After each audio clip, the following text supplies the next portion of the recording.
children, in our previous video I had explained about the February revolution और किस तरह से बोल्शेविक पार्टी धीरे धीरे अपनी जड़ें क्या करती जा रही थी, जमाती जा रही थी और प्रोविंशियल गवर्नमेंट को क्या हो रहा था, अब फियर होने लग गया था। बोल्शेविक पार्टी ने अपने अप्रैल थीसिस के थ्रू उसने ये शो कर दिया था कि वो लैंड को डिस्ट्रीब्यूट करवाएगा, ठीक है, बैंक को नेशनलाइज करेगा। ये सारे प्रोसेस उन्होंने धीरे धीरे स्टार्ट कर दिए थे।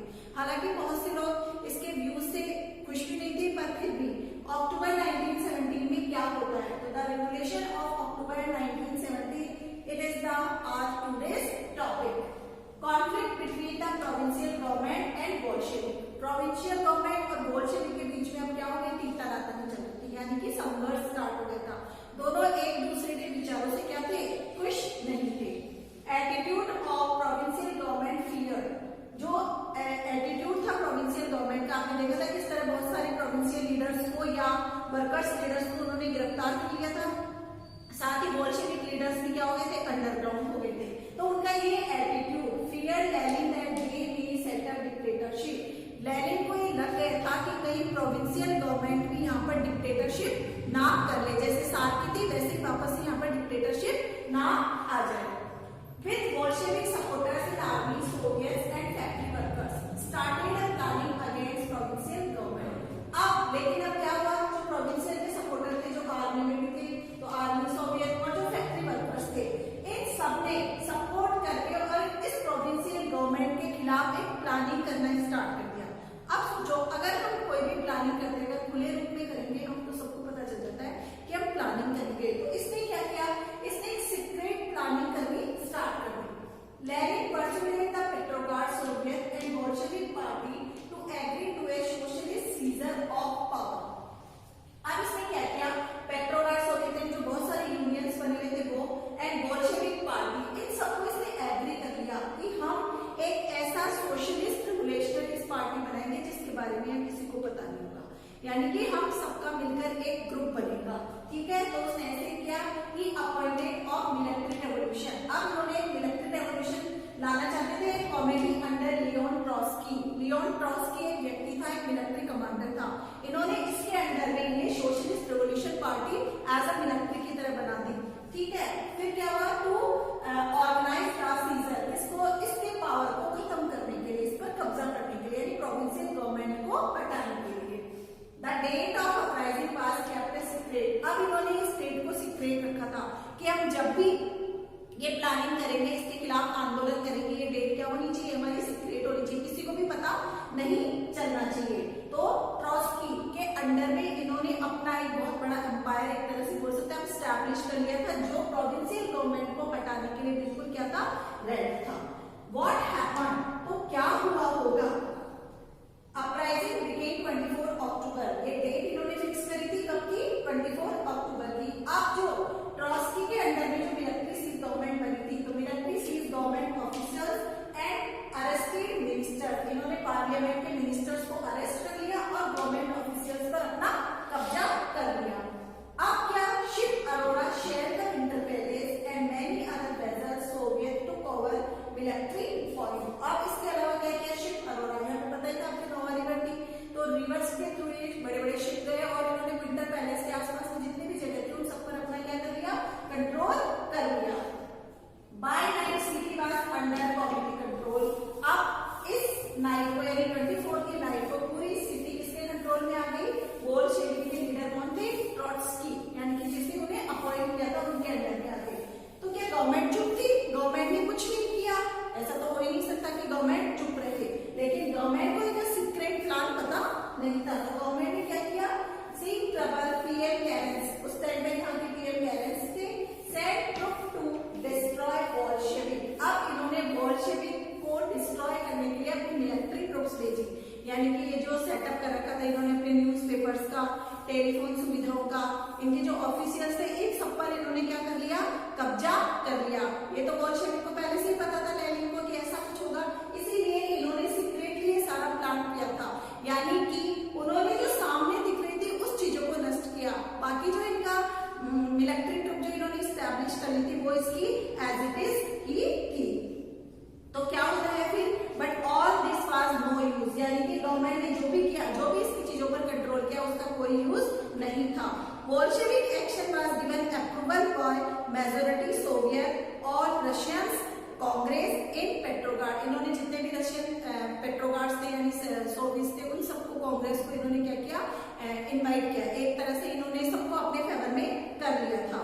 दे वर डॉट पास मॉस्को। अब पे जो सिटी थी मॉस्को, वो लोग क्या थे, ज्यादा अरिस्टोक्रेटिक लोग थे, तो वो बोल्शेविक के अंडर में यानी प्रभाव में नहीं आए थे, तो वो राजा का या प्रोविंशियल गवर्नमेंट का क्या कर रहे थे, साथ दे रहे थे। लेकिन धीरे धीरे इन्होंने मॉस्को के लोगों को भी समझाकर वहां पर भी अपना कंट्रोल कर लिया। तो व्हाट चेंजेस आफ्टर रेवोल्यूशन, इस आफ्टर रेवोल्यूशन में क्या क्या चेंजेस आए। Now we will discuss the what changes came after October revolution. की अक्टूबर रेवोल्यूशन के बाद में क्या क्या चेंजेस आए। तो implementation of April thesis. April thesis आपको पता ही है, जब लेनिन वापस आए थे तो इन्होंने अप्रैल थीसिस की घोषणा करी थी कि मैं ये करूंगा। तो उसके अंदर इन्होंने क्या किया, बैंकिंग नेशनलाइज इन 1970 यानी अब गवर्नमेंट के कंट्रोल में आ गई। Peasants to over the land of nobility, जो लैंड थे वो नोबिलिटी से टुक ओवर करके पीजेंट्स में क्या कर दिए थे, डिस्ट्रीब्यूट कर दिए गए। लार्ज हाउसेस, अब जो बड़े बड़े हाउसेस थे उन्हें लेनिन ने बोला कि अगर किसी फैमिली में 2 ही मेंबर है तो इससे बड़े घर की जरूरत क्या है, तो उन्होंने उसका पार्टीशन कर दिया और बोला कि लैंड या हाउसेस भी अकॉर्डिंग टू फैमिली ही लोगों में क्या होंगे, डिवाइड होंगे। ओल्ड टाइटल है, ओल्ड अरिस्टोक्रेसी टाइटल्स जो वो यूज करते थे अपने लिए, उन सारे टाइटल्स पर इन्होंने क्या कर दिया, बैन लगा दिया। यानी कि अब हर व्यक्ति क्या है, कॉमन है। अब यहाँ पर किसकी बात करी जाएगी, इक्वलिटी की बात की जाएगी। तो show the changes, new uniform by design for army. आप और सारी चीजों में जैसे चेंज हो रहे थे और इक्वलिटी की बात कर रहे थे, तो इन्होंने आर्मी की यूनिफॉर्म को भी चेंज कर दिया और एक की बोदिनोवी का कैप यानी हेड की वो सबको लगाई जाने लगी, जिससे कि क्या रहे, इक्वलिटी रहे, दूसरे ही पहचाने जाने लगे। Rename Russian communist party, Lenin ने पहले ही बोल दिया था कि इस पार्टी का नाम बोल्शेविक से मैं चेंज करके क्या कर दूंगा, रीनेम कर दूंगा, तो नाम हो गया Russian communist party. Everything was smooth, सब कुछ आसानी से चल रहा था। क्या यहाँ पर कोई प्रॉब्लम थी? आपको ऐसा लग रहा है कि सब कुछ स्मूथली हो रहा है, प्रोविंशियल गवर्नमेंट पर अब क्या कंट्रोल होने वाला है बोल्शेविक का, तो सब कुछ आराम से चल रहा है। पर क्या प्रॉब्लम्स थी या नहीं थी? बट प्रॉब्लम्स थी।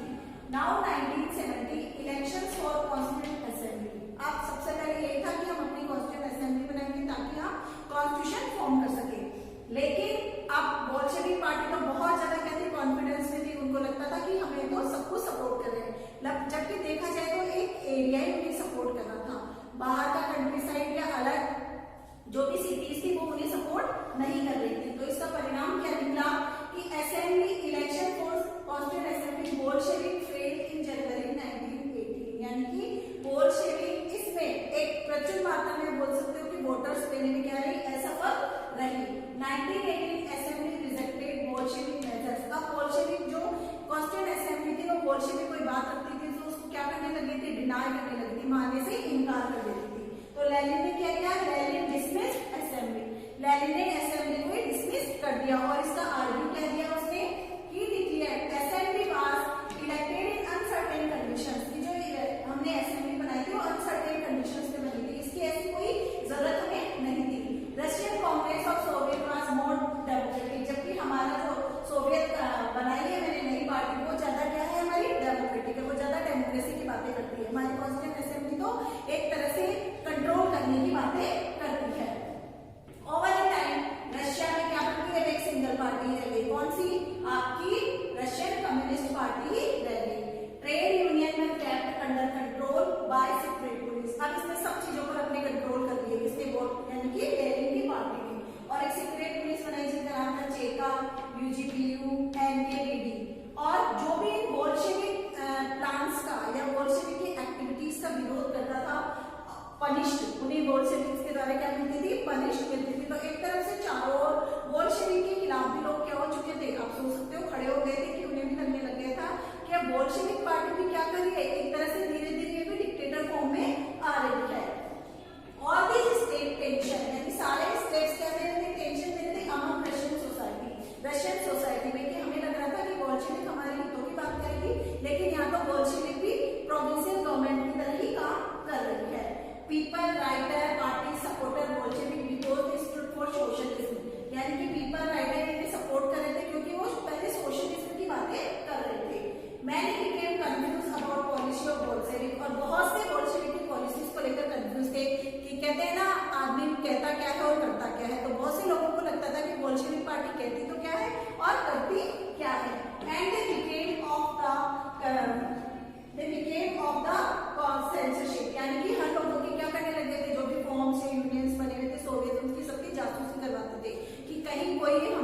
खिलाफ कोई संगठन तो ऑर्गेनाइजेशन नहीं कर रहे हैं।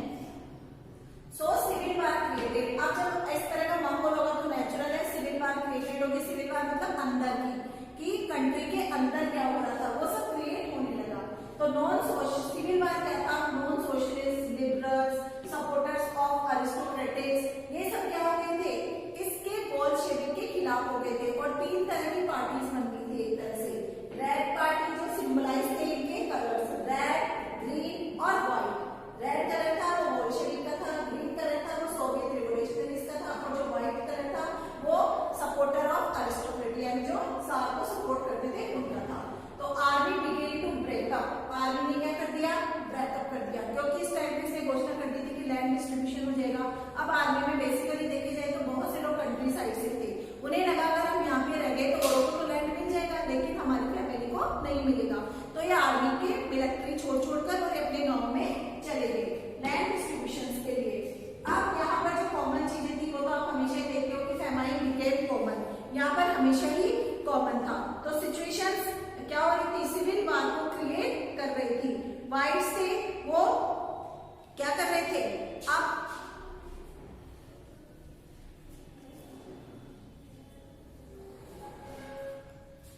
व्हाइट्स थे वो क्या कर रहे थे, position of peasants made them unpopular, यानी उन किसानों को परेशान किया जाने लगा था, जिससे ये व्हाइट जो सोवियत रेवोल्यूशनरीज थे वो अनपॉपुलर हो रहे थे। Bolshevik gain support from non Russian nationalist, लेकिन अब क्या हो रहा था, जो बोल्शेविक्स थे उनको नॉन रशियंस का क्या मिलने लग गया था, सपोर्ट मिलने लग गया था। उन्हें लग रहा था कि ये हमें क्या दिलवाएंगे, लैंड दिलवाएंगे। और the same time many were confuse the objective of revolutionaries, यानी कि इस टाइम पर बहुत सारे लोग अभी भी बोल्शेविक के आइडिया से क्या थे, कंफ्यूज हो रहे थे। और इसका ही एक एग्जांपल क्या होगा, कीवा का एक इंसिडेंट हो गया जिसकी वजह से इन्हें और ज्यादा ऐसे लगने लगा कि हमें सपोर्ट नहीं कर रहे। Masquerading local nationalist in name of sending socialism to all this non Russian nationalist were given political autonomy in USSR, कि बहुत से नेशनलिस्ट ऐसे थे जिन्हें पॉलिटिकल ऑटोनॉमी मिल रही थी यूएसएसआर में, उन्हें लग गया कि इन्हें सारे पावर ना मिल जाए। तो still they were some unpopular policies of Bolsheviks, harsh discouragement of Mandela, यानी कि नामाडीज्म, यानी कि बोलते हैं ना कि एक जगह से दूसरी जगह पर घूमने वाले घूमंतर लोग होते हैं, तो वैसे ही बोल्शेविक की भी छवि हो गई थी कि बोल्शेविक भी क्या हो रही है, बिन तैरने की लोटे की तरह हो रही है, कभी इधर गिर रही है कभी उधर गिर रही है। यानी कि बोल्शेविक पार्टी से भी आप बोल सकते हो लेनिन की पार्टी से भी अब लोग